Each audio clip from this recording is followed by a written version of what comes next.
Welcome to the strange and mysterious world with William and Lee.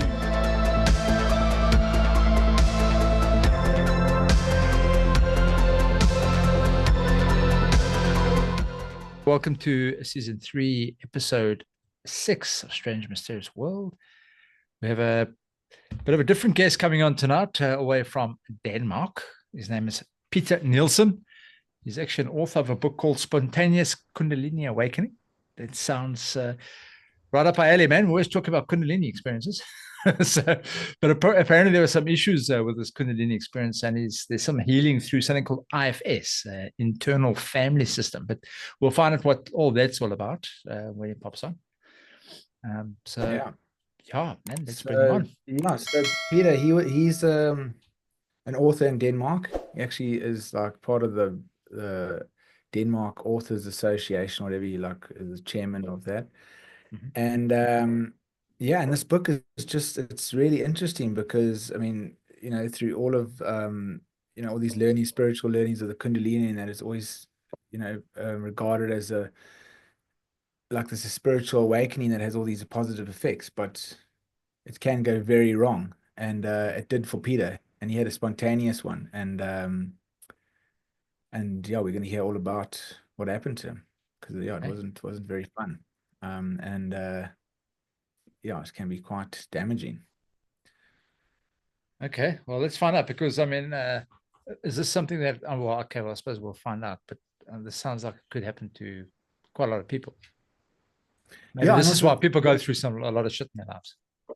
Yeah, and the thing is, the people, when they go through, they don't know what it is, because our Western society doesn't believe in Kundalini. So you go to a psychologist, you tell them what is happening to you, and they just like think you either got psychosis, you're psychotic, you've got they put you on antipsychosis medicine, they put you in a mental institution. They don't know what to do with you, because they just ignore that. There's nothing in our belief system that's so there's no way you can get help, because we don't recognize it. So that's why I'm so happy for him to come on, because like if other people are listening to this and they have this experience, they can understand it.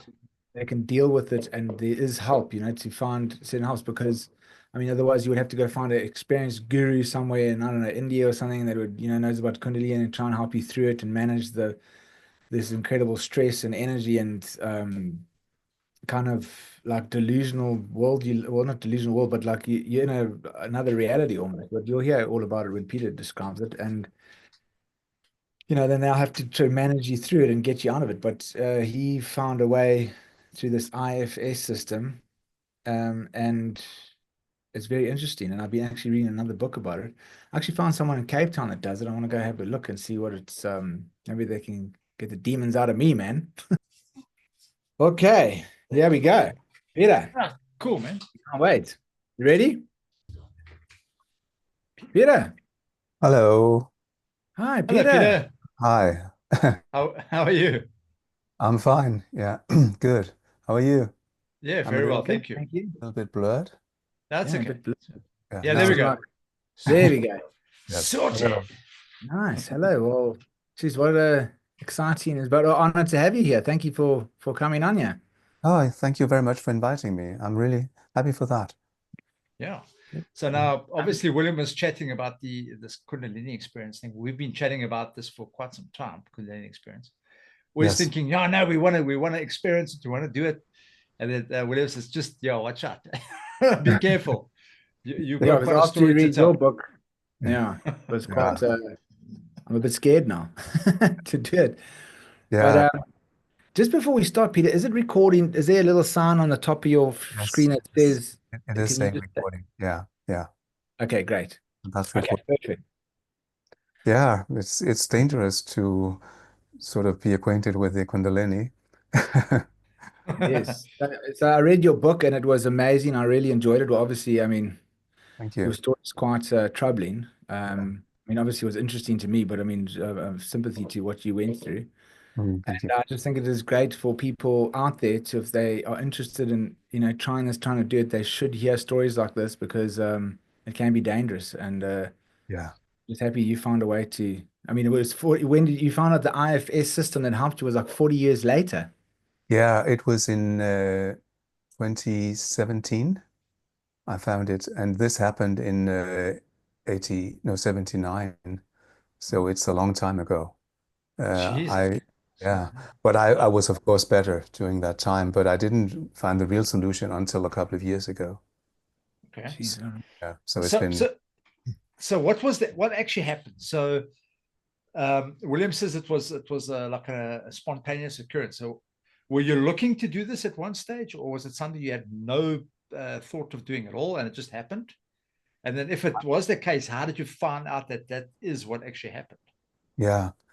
Um, I was living when I was a kid in a very remote area of Denmark, Yeah. and in a very small village, and there was absolutely no one who knew anything about Kundalini.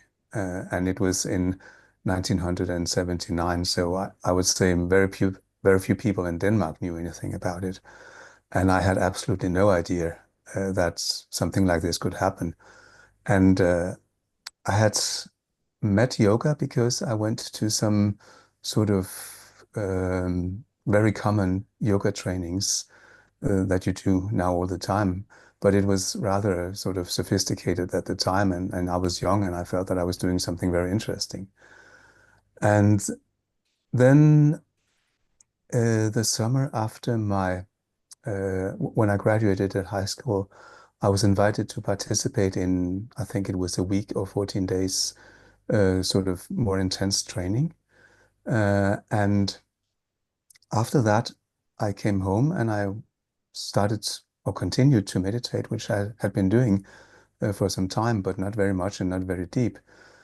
And then suddenly one day I was sitting, I had this feeling that a very sort of gentle veil fell down on the ground in my inner world when I was meditating. And it was nothing. It could have been a draft or something like that. But then when I went to bed that night, I couldn't sleep. And I was rather surprised because normally I have been sleeping well. And the next day I could also not sleep. And I started to have a lot of sort of energy movements in my body, especially through my spine, pressing up into my head. And I didn't know anything. I just thought, oh my God, am I going crazy or what's happening? And I didn't feel that there was anyone I could sort of turn to and ask for help. And it just continued for a week like that. And I couldn't sleep. And the strange thing was that whenever I sort of was trying to go down into sleep, there was a layer of meditation in between, sort of like it had pushed itself in between the sleep. So I could never reach the sleep. I could just go into the meditation. And it became more and more violent every night that I tried to sleep. And I don't know if we can call it previous lives or whatever came up, but I had a sense I was back at the Inquisition and I was just in the torture chamber, seeing all the torture going on. And it was terrible, and I was extremely scared. And whenever I closed my eyes, I could see these bloody scenes, and what is going on with me. I really didn't understand it. Then I sort of approached the yoga people and said, "Hey, something is really weird. What is going on?" And they tried to help me and said, "Well, you just need some grounding." And actually, what they told me to do was to dig a hole in the earth and then step out of it, step out into it in bare feet, and then stand in it. And it didn't do anything. It was just sort of rather a stupid suggestion in that sense. You can say that, yes, I needed grounding, but standing in a hole in the ground did not help me with that. and you did it for quite a while. You did it for like 15 minutes or something. Yeah, I was even considering if I should sort of take the dirt that I had digged up and put it back into the hole on top of my feet, whatever, and it didn't help. Yeah. But then after a week, um, I was sort of in a very agitated state one morning, and I think that was, I think it's necessary to also tell that actually there was parts of me that really wanted to kill myself at that point. But there were also other parts of me who thought, no, this is not the solution. But I was sort of going for the knife And then when I had it in my hand, I realized, no, this is not what I'm going to do. And I was in this total weird world where you could say I was psychotic, but at the same time, I knew I was not. And I didn't know that it was actually what a spiritual experience can sort of push you into if you're not prepared for it. So I had to ask my parents for help, and they took me to the doctor. And I think one of the shocking things was that he didn't believe me because he was actually meditating himself, and he was quite sure that meditation could not lead you into this. So I knew, okay, I can't count on anyone. I'll have to count on myself to get out of this. And that's what I did then for the next many years. Sure. You can say Wow. that the 3 first years were the worst because I still couldn't sleep. And I actually taught myself to, I found out that I could take a lamp and sort of focus it on my eyes. And then when the strong light was there, I couldn't see the pictures. So I could sort of at least sleep very lightly for 2 to 3 hours a night or something like that. And I did that for 3 years before I sort of started to sleep in a more normal sense. And when I woke up after having these short sleeps, I it was like one day I was full of energy and I could walk out into the street and I could talk with anyone I'd met and I could speak for 2 hours or something like that because there were so many words in me and they just came out and people felt very entertained. And I had been a quite shy person before, so for me it was totally strange. And other days when I woke up, it was like my head was full of lead or something like that. And I was totally depressed and I couldn't speak with anyone. I was just sort of trying to get through the day. And I didn't know how it would be when I woke up. So it was always like gambling almost. Some days were good and some were bad. Well, so you did that. So for 3 years, you were Yes. hardly able to. Yes, I can imagine how that must just play on the mind. Because I mean, if you're constantly having these images of this terrible stuff that's going on in your mind all the time, Yeah. and you can't sleep, I mean, you can imagine how people can actually go psychotic. You can actually Yeah. imagine how to go. Yeah. Wow. Um, I think I was saved by my strong self-control.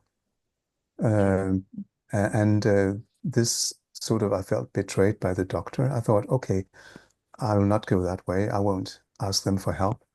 And I also knew I couldn't ask my parents of many reasons, but they were not in a position to do that, and they didn't know what actually they should do. And I also knew that if I told them too much, they would say, "Oh, Peter, this is your own fault. Why did you do that?"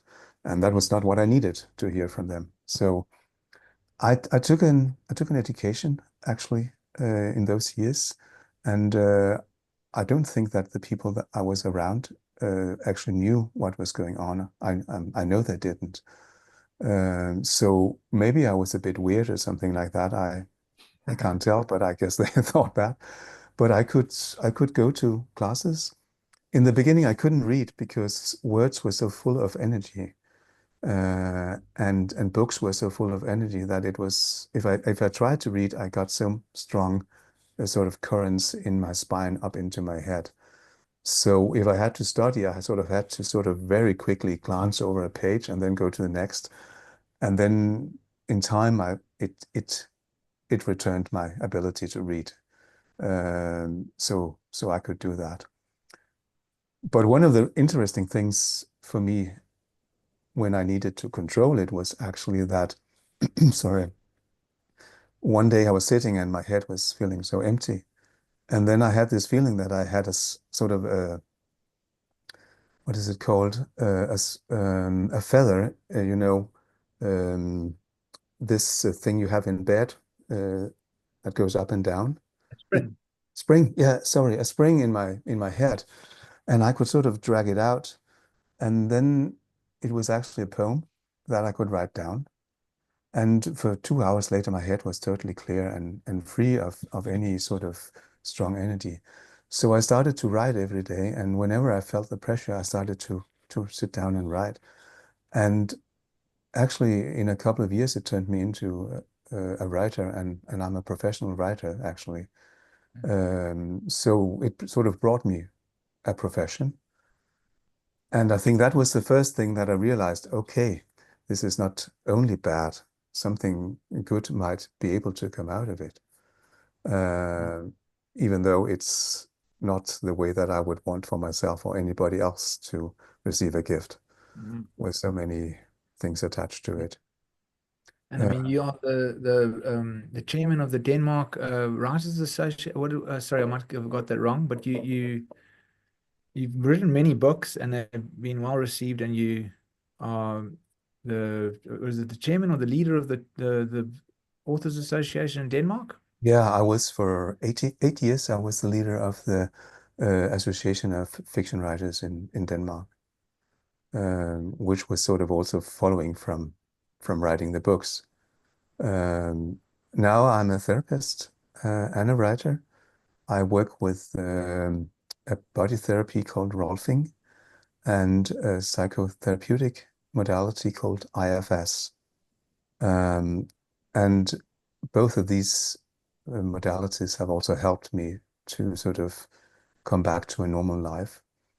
For me, it was important to get back to the body because I really, really hated my body after this experience. I felt that it had betrayed me totally. So it took a long time for me to sort of trust the body again. And I also sort of decided to start a totally new life when I was 23. I moved to another country, and I felt that I needed to challenge myself and see if I could start from zero or something like that and rebuild my life. And that's what I then did and have done ever since.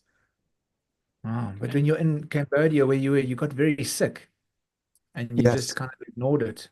yeah, I did. What happened there? When I was studying, I had got in contact with a priest in Peru who was doing a small project with lending books to peasants out in the fields, in the mountains. And I thought that it sounded so interesting, so that I offered to go and work there for a year. And my job was mainly to walk around from one village to the other in the Andes Mountains. And that also meant that I was eating what the people there were eating. And I knew that I was eating parasites and often also food that was bad, poisoned in some ways. And I totally didn't care because my body just deserved it. And it could actually do whatever it wanted to. I didn't care. And then when I came home to Denmark, I thought, okay, maybe I better go to a doctor and see if he can help me, especially with my stomach problems. And it was too late because I had sort of had so many food poisonings and was so full of parasites that he gave me some kind of medicine then that it killed the rest of what was alive inside of my intestines. So for many years, I also had a, a lot of problems with my body and bodily pains, which have never sort of disappeared. I think also part of it is still going back to the experience with the energy. So the Kundalini, because you associated it, I mean, because you obviously never had this experience before. You don't know what Kundalini is, No, and you went to these yoga classes, and then that veil fell. yeah. So is that you associated? Okay, what I'm feeling, I can't sleep. You was it your intuition that just said, okay, it must be this yoga thing I'm doing, the meditations, or what made you associate what's going on in you with the yoga? Yeah, that's interesting because I have also asked myself that question, but it Oh, was, I've lost you, Peter. I can't hear you. you can't hear me? Can you hear Oh, me? there, I I can can hear hear you now. you. I Yeah, I can can hear hear you you. now. Okay. No, what I was saying was that it's an interesting question. I have also asked myself that, but somehow it was totally clear for me that that was the connection. I didn't know anything about Kundalini at that time either, even though I'd been with the yoga people. But then I started to look into it, and I could see that this is exactly what is one of the core principles in a lot of Hinduism and yoga trainings. And nowadays we even have the Kundalini yoga, where people go and train. Um, I think it's important to say that Kundalini can be so many things. If you take a yoga class and work with the Kundalini normally, it will be some kind of small energy movements in your body you can feel. It's the same if you go to Tantra. And then some people experience what I feel, which is totally destructive for the mind and the body. So I don't think that there's any doubt that this is what happened. And I also had the visions of snakes going up and down my spine. And the snakes have never left me. I can be friendly with them now. And I could also meet this snake that in Hinduistic religion is supposed to live at the bottom of the spine. That's what the old text says. So when I started to study these texts, it sort of gave meaning to me what was going on. And these texts are also always followed by a lot of warnings. Don't do this on your own, and don't do it if you are unprepared. And probably it actually takes a lot of years to be prepared for that. And especially don't do it without a teacher or a guru or someone like that to help you. And then sometimes it happens on itself, like with me. And then you are sort of lost in that sense. Maybe it's easier nowadays because more people know about it. So for me, sort of discovering what was going on was a slow process where I sort of slowly stepped into what has happened. And in the beginning, I was also doubting, can this really be this that has happened to me? And why should it happen to me? What was the reason for it? And I don't think it's possible to explain. So you sort of go back a little bit there. You said that you were able to communicate with the snake. Yeah. Really? So so is it, I'm assuming it's all kind of in the mind, the the meeting and that kind of stuff. So yeah. Was it talking back to you, or what's the picture? How's it look? I couldn't communicate with it then, but I can do it now. Oh, really? Yeah. And now it's easy for me to do, but I didn't have the skills and I was much too scared to do it at that time. But I could see it, I could sense it, I could watch it move up and down, and there were several snakes, that were not just one. Really? One of the things that this energy did to me was that it changed my sight, my eyesight. I can look into the body. I can also look into the body of my clients and see what's going on. Okay. And when I work with my hands on the body, for instance, I can feel totally I can feel totally three-dimensional what's going on in the body. So which of course helps me as a practitioner and a body worker and a psychotherapist. But I can also see that in myself. So I started to notice what was going on in that sense. And I think also I was born with a kind of sensitivity, but it was greatly enhanced by what happened to me. So one thing I got out of it was being able to write books, but the other thing was to have a heightened kind of sensitivity to a lot of things that's going on. And that was what helped me in the beginning. And then when I started to study IFS, I came to a point where I felt so grounded in myself. And one day I simply decided to connect with the snake again. It was 45 years after it happened. And it was terrifying for me even after that long time. And then it was totally not scary at all. And when I met it, I realized that I could speak with it. And I also realized that we had actually been on friendly terms for a long time. It has sort of been being there when I was writing books or when I was working with clients. It had been part of this process also. So the Kundalini and I have been on a journey together for a very long time. I just didn't know it. Okay. So quick question, sorry, Peter, before you carry on there. Yeah. So I'm trying to understand. It's actually very, very interesting. So the snake that is at the base of everybody's spine, okay? Yeah. Is this a part of your psyche? Is it kind of, I'm assuming it must be some sort of part of you as a human being. I'm I'm trying to wrap my head around it. So most people are unable, or actually even people that have had the Kundalini experience, I don't even think have communicated with that snake itself. I know they talk about it in the Bible. I know in the Hindu text, they talk about those things. The snake is very prevalent in religious texts, which I think kind of relates to the Kundalini, because people misunderstand it. Yes. But I find it so fascinating that because you're the first person that I've actually ever heard of that have said that they've communicated with the snake. So that for me is fascinating. So I'm assuming it must be part of your, whether it's your alter ego or I don't know, it must be part of your psyche in somehow. So what kind of questions you ask? You say, listen, we need to live in harmony. We need to work together. Stop doing what you're doing. I don't know. I'm just kind of imagining what kind of discussion you'd be having with the snake. Yeah. Wow. First of all, I would say that I also talk with the snakes in my clients. I can ask to talk directly with my clients. So I have had a lot of information from snakes, not just my own.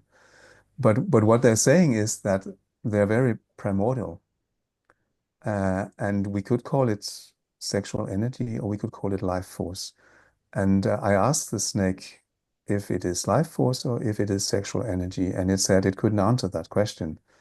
And then I asked why, and it said, because I'm both. You can't divide that. And then it says that it is living like a personal part of us, something inside of us, but it's also connected to all the snakes in all of us. So it's both individual and part of a great connection, sort of community, or whatever we call it, something very, very deep down in our psyche. And that's the answer I get every time I ask. And of course, you could say that's because it's me asking. But I think it is probably quite right that this is what the snake is. It's a very, very old life force, sexual energy in us that I think also is keeping us alive and creating us as humans. I'm wondering now. So, okay, cool. I think I've got the picture. So the snake is in each and every person, but it's also all connected. So we're all connected in some way or the other. Yeah. I think the sexual energy and the life force is the same, because without sexual energy, there won't be life. So it has to work hand in hand, which I think that's 100% right. I agree. And then I think with the snake connection, we're looking at the creator or the source or whatever people want to call God, is probably this energy, and that's why it connects through everything. So that might be our direct connection to the creator. That is so cool. Yeah, it's definitely a connection to something greater. If it's connection to God, I don't know. It doesn't strike me as being. I think that what we could call God is probably another sort of energy force, but they are also connected somehow. And I don't think that I will be allowed to see that connection. I don't know, maybe I will, but I can't sort of see that from where I look. But I can definitely see a very strong light coming down as a spiritual light, which I would sort of interpret more like a godlike sort of energy. And then this is coming from below. It's not coming from the earth. But maybe Jung's sort of collective unconscious is the best word I can find for it. That we have this collective unconscious sort of connecting us all. And in there are strong, strong forces that can suddenly emerge. And we also we call it the Akashic field. Well, some of the say dream world, Akashic field. Yeah, awesome. Fantastic. See, everything connects. Well, everything we've done in our podcast, it all connects together. Interesting. Hey? Yeah. I know. So actually, it's my connection for some reason so bad. So I've actually missed out quite a bit of the interview, which is quite upsetting to me. But I'll listen to it again when it's finished.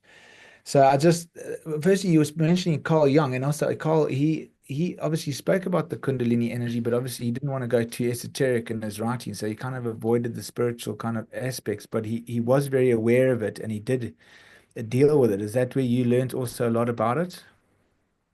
I think that I was more scared when I read that he said that you should only allow the snake to go to the heart area, because if it rises any higher, then it could be dangerous for you. And it was much too late for me because it was already in my head. Yeah, yes, but that's what he said. Bypassed. 'Cause he said the Westerners. He said Westerners will not be able to handle or something. We would not understand the energy, so it's much Yeah. more safer for us to get it to our heart. Yeah. And why is it you think that the Westerners are not Because we weren't grown up equipped? like that. I- The Easterners have come up. It's part of their culture. It's something that these guys have been for thousands of years. It's been part of their culture. For Westerners, it's not. I think it's probably been in the past 30 years, maybe, that Yeah. it's kind of we've developed something. So we've actually had no clue about it. Where the Eastern guys have actually had that upbringing. They understand it. It's almost for them. It's not an imaginary thing. It's real. Yeah. For And us, also we're maybe still because kind we're of so set juggling. in our West, in our Yes. materialistic way. That's why it's so Yeah, scary for us, because it completely shatters this materialistic kind of realm we're in, and Yeah. it brings us into something we don't really understand, and we can't. Is not our identity, or like is that what's so scary? Mm. I mean, I besides seeing like a whole Inquisition scene of people getting murdered while you can't go to bed. I mean, that must be torture. yeah, it was. I agree with both of you, but I also think that it's not totally true what Carl Jung said, because for some Westerners, I think it's possible. And even though we live in a much more materialistic world, I think also in previous times there were people who were spiritual. And Kundalini awakenings has also happened in the West. Yeah. They just put people in a sanitarium or something. Correct. What is That's exactly right, because you get yeah. the people like there's a lot of Catholic priests that had, if you hear through the saints, through the Catholic Catholicism, there's saints that had certain miracles and things happening, which Yeah. sounds exactly similar. And when they brought it through again, people were thinking they were crazy Yeah. because it's like, what? No, man, Yeah. there's no such Yeah, thing. exactly. Yeah. And that's also one of the And interesting then things, this field between what is spiritual and what is psychosis, and how many people believe that they are psychotic and actually have a spiritual experience. Yeah. Mm. Yeah, because I mean that's what I admire, that you actually were able to determine that, but on your own. That's what I was also like so intrigued in your book. And sorry, you might have answered this earlier to Lee, because I cut out for a bit and I didn't hear you guys. But why do you think that you or some people just have this spontaneous experience, where others sometimes they practice for like 30 years to try and wake the snake, like with all the techniques to actually poke at it and irritate it and try and get it going, and it never happens. But then for someone like you that just went to some meditation classes and then the next minute you have this experience. Why does that happen? The only explanation I have sort of been able to sort of lean into is probably that, first of all, I had a kind of sensitivity, and doing the yoga thing was very easy for me. And I could feel sort of energy and that stuff. I was open to that. And then when I left high school, I was in a very bad place. I felt really like I was living in a desert. And in a sense, it was like having an eruption of a volcano in that desert. Uh, whatever was dead, it was just blown away. And there was so much life force that it almost killed me. So that could be a reason for it. And then maybe there are some hidden reasons that I don't know. Um, are we here for a reason? I don't know. Is it connected to something larger than me? I don't know. Um, what I know is that it has made it possible for me to help other people with as being a psychotherapist and working with their bodies, and I was sort of catapulted into that kind of work, which was not something that I would have done else. Yeah, But so there's a bit of the second thing is, sacrifice on that side. but it also gave you like kind of like spiritual insights. I mean, with your work especially, because you started perceiving things, like you said, you could see under the ground, like dead things and bones or whatever, and then you could Yeah. start seeing like spiritual beings around you. And then when you started doing your healing work with your hands, you could Yeah. actually see into the people's bodies with your hands and see their tension and how to release it. Yes. Yeah, So I exactly. mean, when you saw that the first time, weren't you terrified, or was it something you just kind of understood? I think it started with being able to look into the earth, and there was a kind of relief in that. because it was always when I was really in this streaming flow mode, where the energy was just going up and down in a good way, and then I could sort of sink into it. And for me, there was something comforting in seeing all this death also, because there was a mellow quality to it, and it felt a lot like how I felt inside at the time. Um, so for me, I didn't feel scared about that. It was very unusual, but it felt as one of the good things, I think, that being able to do that.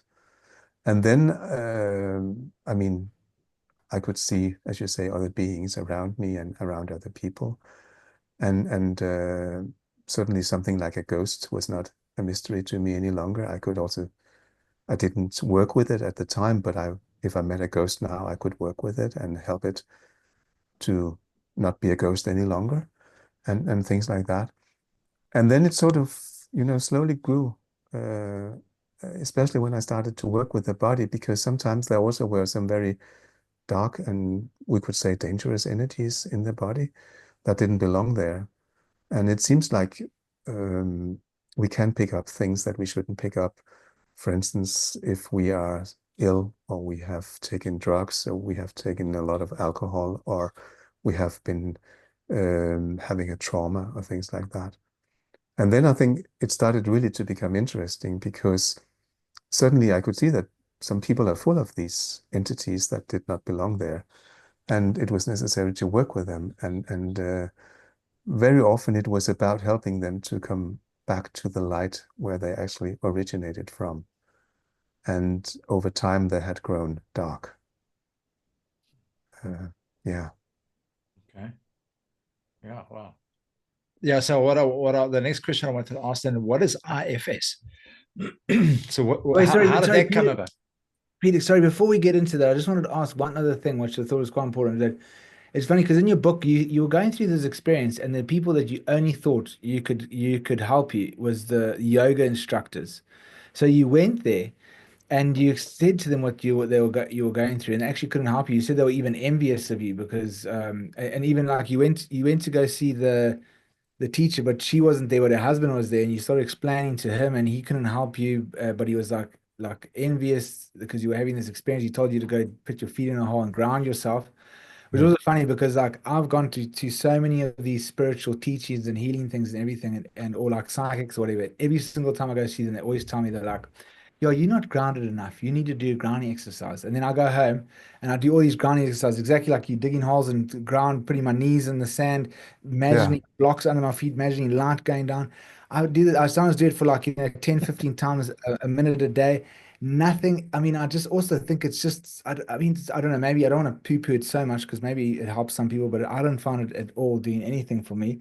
And Yeah. then the other thing was, that then they couldn't help you. And I just Mhm. found it like so funny because there's all of these spiritual people that are all over the place. They've done like a few ayahuasca, they've done like studied hatha yoga or whatever. Now they're teaching it, and Yeah. they've kind of spiritual narcissism about them because they think they know it all. But then when something does go wrong, they can't help you. Because I remember I was on there was like this one ceremony here in Cape Town where you sniff this like tobacco stuff, and you're supposed to like it's supposed to be very healing and open your heart and blah blah blah, all of this like Yeah.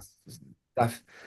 I go there and I do this thing, and I'm depressed. I was so depressed, like I wanted to just break down, and this guy, I mean, he was like, he gives this whole lecture in the beginning. He got it from this shaman in Peru, and like talking like, Yeah.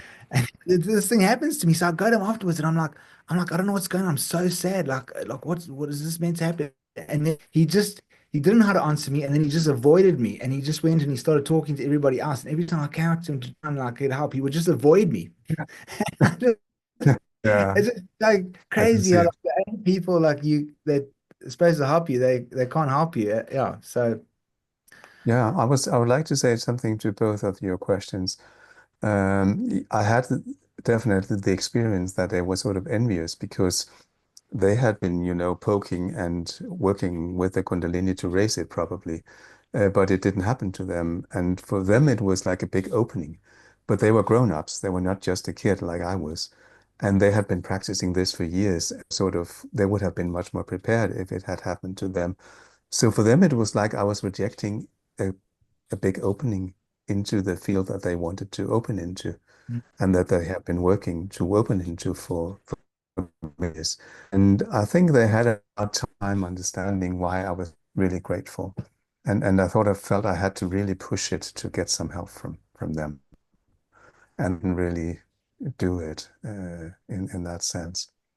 And then about grounding, I would say that we have actually got it upside down, because when we try to ground, what we're doing is actually that we're telling our body or the parts inside of us, which I work with in IFS, which we can talk about later. We tell them that they're not doing a good enough job because you want them to do something that they can't do. So if I was working with ground with someone, I would say to this person that is hindering you from grounding, I would not ask you to ground, but look into what is that you need to release so that you can do your natural grounding, because grounding is natural to us. But something is hindering you to do what you're supposed to do. And what is that? I would be curious about that. And that's the opposite approach, so to speak. I'm not trying to ask you to force your body to do something that it won't do. Yes. Yeah, makes sense. Absolutely. So yeah, what is IFS? Yeah, IFS is created by an American called Richard Schwartz. He was what is called a family therapist. And he had, I think, a year of sort of saving the world or revolutionizing work with especially young people. And he was working from a theory that you don't go into the psyche, but you work with how the families are sort of constructed. And if you can sort of heal a family as a family, then the kids will fall into place and they will be healthy, and everything will sort of sort itself out in a sense with the help of the therapist. And then he was working with some women or young women, actually young women who had bulimia, and his theory didn't work. So he started to talk with them, and they started to talk about parts of them, that some parts wanted them to eat, and other parts of them wanted them to stop eating, and they were in a fight all the time. And he slowly discovered that we are sort of multiple. We consist of parts. We have sub-personalities, and we are in many ways sub-personalities. We have some sub-personalities who believe that they are us, that they are our identity. And then when he was working with it and sort of discovering more and more, he also discovered that suddenly when you had been working for some time with your parts, there was something turning up that his clients called a part that was not a part. And that's what we identify as self, or maybe the divine inside of us, the divine sparkle, or something like that. And whenever self turned up, the therapy suddenly worked much faster and went much deeper. And then he sort of could map out a way of looking at the psyche where the parts are our sort of our managers. They get us through the day. And they are also the ones who takes us away from pain and uncomfortable things by drugging us or making us run away, escape.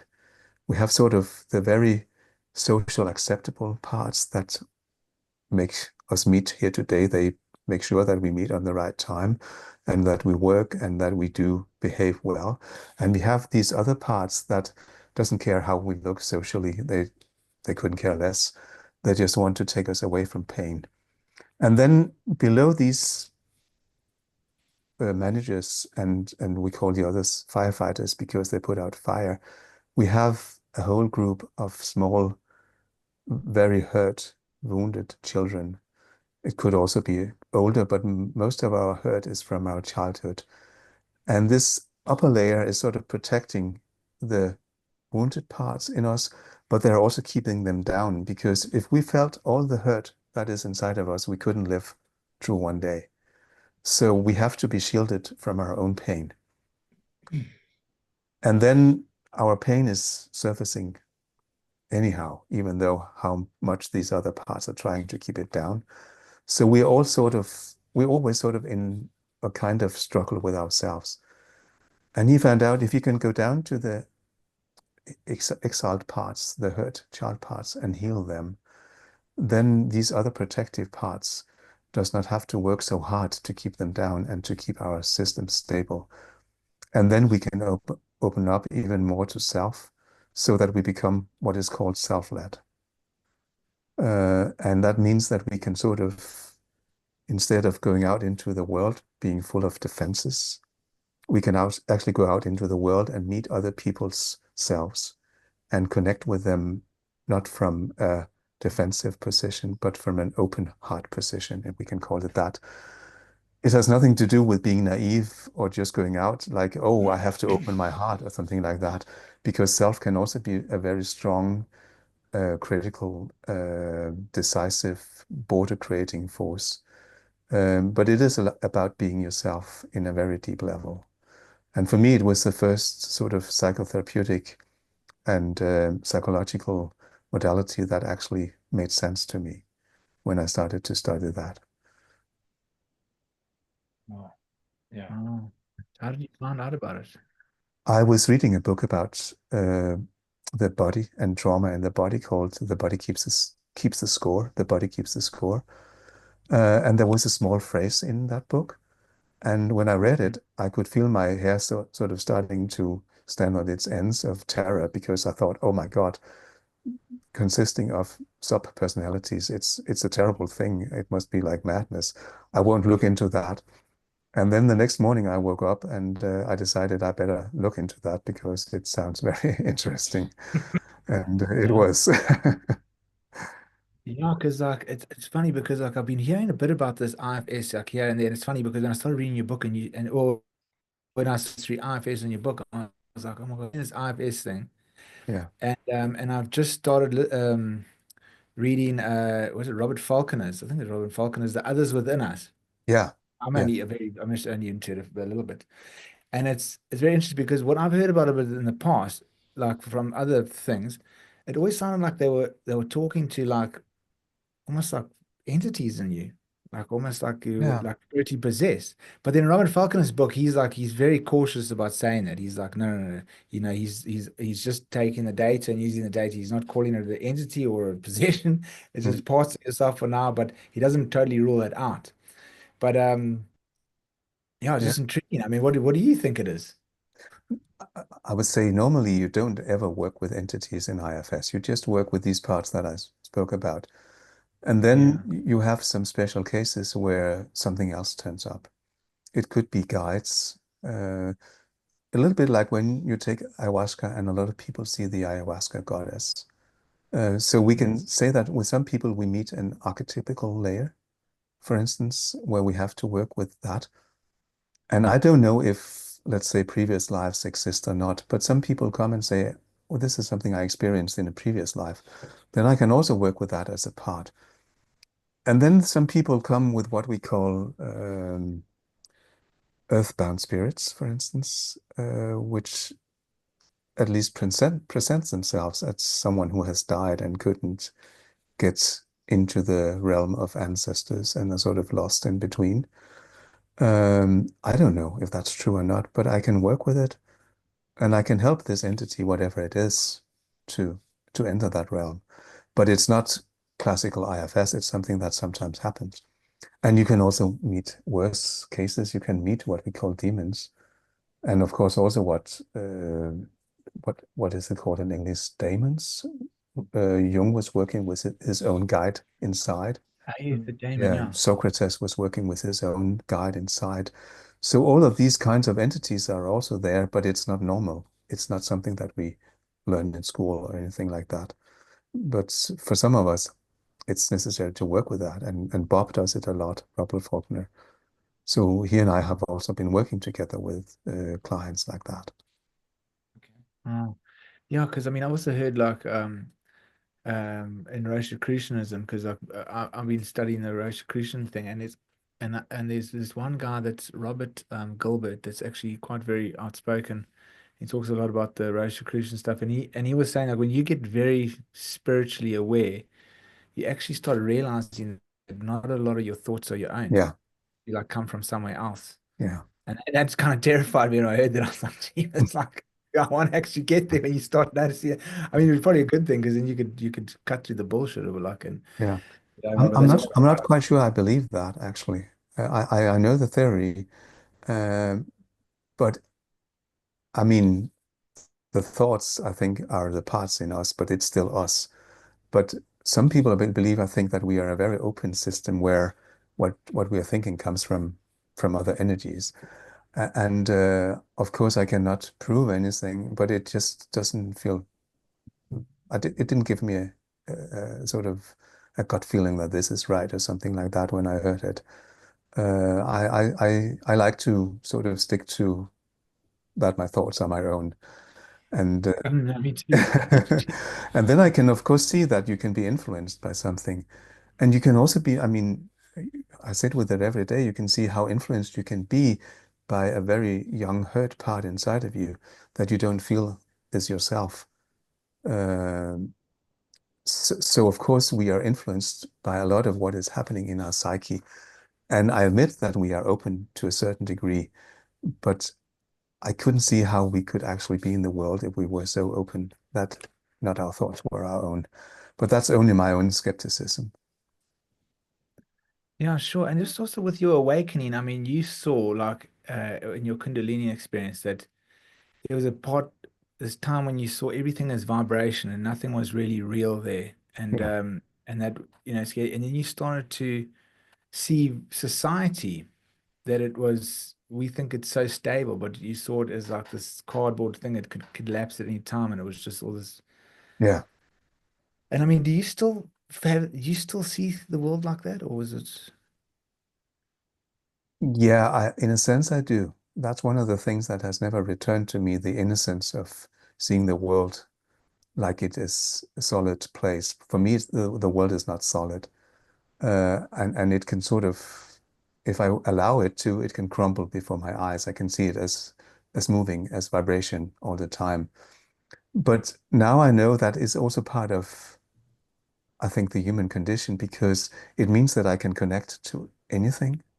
I can also connect to a stone and I can feel what a stone is sort of wanting to discuss with me or exchange with me if that's what is up. So I don't think that anything is solid in that sense. It was easier when I didn't have that sense, and it also felt nicer in a way. But I can still be in both worlds. I can also be in the very solid world. And right now, I'm having my toilet fixed, and it becomes very solid when you have to deal with these things and you have to have stones up. I know the stones can sort of alive, but you also have to have them on the wall. So And yeah, yeah, like like what the toilet says. yeah, What the we kind toilet of we've had the thoughts, well, not the thoughts, but we've discussed quite often with regards to frequencies, and everything is frequency, matters frequency, it just vibrates all at different rates. So yeah, it's in constant motion. Everything's in constant motion. Yeah. Yeah, I think that's very interesting. So now stones, how do they communicate? Is it like a telepathic thing, or is it just a frequency thing? Can you feel the frequency of what it's trying to communicate? I think vibration would be the best word. Mm. Yeah. And it's not something that I do very often. It's more like if it was needed, then it's possible. But definitely sometimes. And you can also, yeah, sometimes you will be approached by something that wants your attention. So it's like walking to that field. But it's also when you live in a modern world, you have to close down in many ways. It's easier out in nature when there are not so many people. And if I take the metro, for instance, to work, I can't allow myself to be so open. I have to shut down. If not, there would be much too many energies going around. Wow. Is Uh, that when you're telling the snake, you're like, down, boy, down, down, down. no, because it's very quiet nowadays. It's more like what's coming from other people. Okay. Okay. But So, it's funny, the Buddhists talk about that with like the stones having a personality. I think, I don't know if was it geomancy or where like, and they can feel like all things have like a kind of a soul, like yeah, everything around you. Yeah. And so it's like a very belief in Buddhism. Yeah. And I remember this one story about when the one Buddhist monk came to this rock, and this rock had been sitting there for like millions of years, and it just wanted to, it saw something like a million years ago, and it just wanted to talk to somebody about what it saw. And it Yeah. suddenly saw this monk, and I was so relieved because it was just like, oh my God, I've been sitting here for like 20 million years, and now I can tell the story. And it just shared Yeah. everything it had with the monk. Yeah. Yeah. Yeah, that's fascinating. Yeah. Yeah. And sometimes they just want to get to know you. Sort of they're curious or something like that. I think that the philosopher Buber is also very interesting in the sense that he has, like, we can live in two ways. We can have a greater relationship to the other, or we can sort of have a non-relationship to things. And the less things that are in our lives, the better, in a sense. So the more that we can create relationship, I think the more we are also human in that sense. So opening up to relationship is also a big part of IFS and also how I feel, I would say. Well, I can't wait to do it. No. I found that lady I saw on the internet. Yeah, great. Yes. Yeah, Cool. Man. yeah, great, Yeah. Peter. Like, well, Lee, you got anything else you want to ask? No, it's been really, really fascinating. Peter, thanks, man. Thanks so much for your time tonight. And it's been really interesting talking to you. And it's kind of given me a bit more understanding and perception of things that you read. And you kind of understand it, but there's pieces missing. So Yes. you've kind of almost just given me some more pieces of the puzzle that's now Yes. fitting together. So thank you for that. It's been very, very informational, this session. Thank you. Thank you very much, and I'm glad that it was helpful. Thank you for having me here. Yeah, No, well, thank cool, you, Peter. Really, really honor. I was so impressed with your book. I mean, there were so many other things I wanted to get into with the book about the snakes when you're with your patient and how your snake and her snakes talk to each other like the snakes are talking to each other.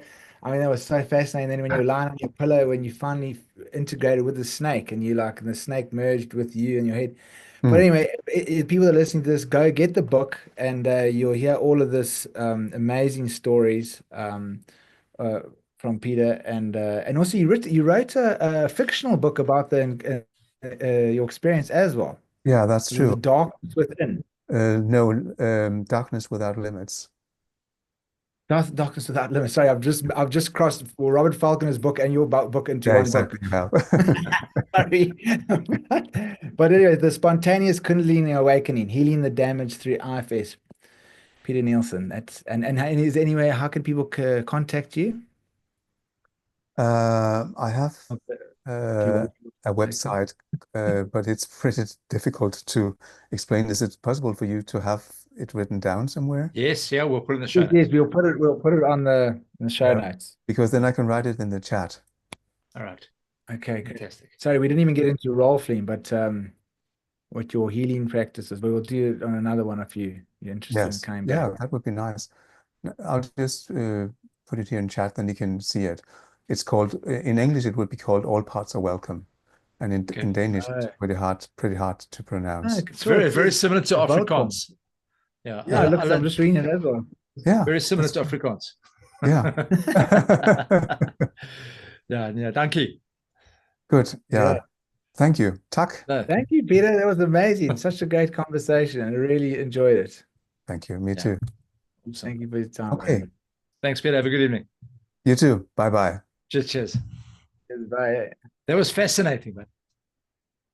Yes, it was cool. I just wish I didn't cut out for so long because I missed No, it's so cool. much, but It's cool. It's cool. I listened to but I mean, it's probably good because I mean, if I probably heard everything he said, we would be here for another hour.